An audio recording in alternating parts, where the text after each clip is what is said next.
Budget 2025. La décision de Gabriel Attal fait exploser les tensions politiques. Découvrez pourquoi. La situation politique en France ne s'améliore pas. En effet, récemment, le Premier ministre démissionnaire Gabriel Attal a dévoilé le budget de l'État pour 2025. Une décision qui fait exploser les tensions. Explication dans cette vidéo. Budget 2025, similaire à celui de 2024. Il convient de souligner que Gabriel Attal a envoyé récemment les lettres plafond qui prévoient un budget identique à celui de l'année 2024.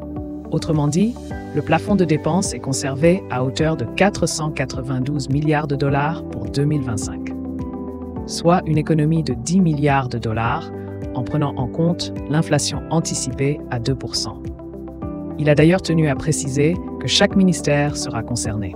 Certains domaines sont privilégiés par rapport à d'autres, à savoir les budgets de la défense, des sports et de la culture.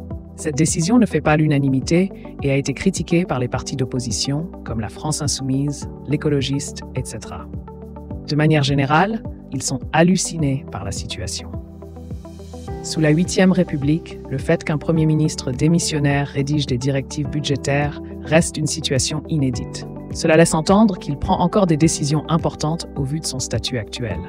Néanmoins, sachez que ces orientations peuvent encore faire l'objet de modifications ou d'annulations, et ce, dans les semaines à venir. Préparation du terrain pour les prochains élus. La décision de Gabriel Attal continue de faire des bruits de couloir. Si les responsables de gauche jugent cet acte comme frauduleux, le camp présidentiel, lui, voit les choses autrement.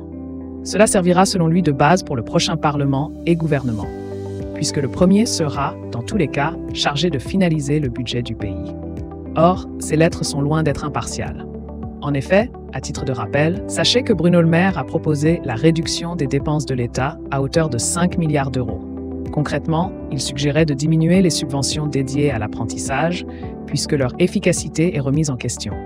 Dans l'idée, il cherchait à orienter ces fonds vers les étudiants qui se trouvent réellement dans le besoin, et ce dans le but de maximiser les ressources. Une proposition qui n'a pas été retenue. Gabriel Attal, lui, a opté pour un budget moins contraignant, avec les 492 milliards d'euros susmentionnés. Vous l'aurez compris, la situation se complique de plus en plus. De nombreuses questions se posent désormais. Quel sera donc l'avenir de l'État français? Cette décision de Gabriel Attal sera-t-elle réellement maintenue, révisée ou modifiée?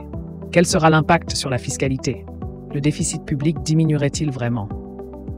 Reste à voir ce qu'en décideront les députés en décembre, s'ils sont nombreux à voter pour ce budget réversible évoqué.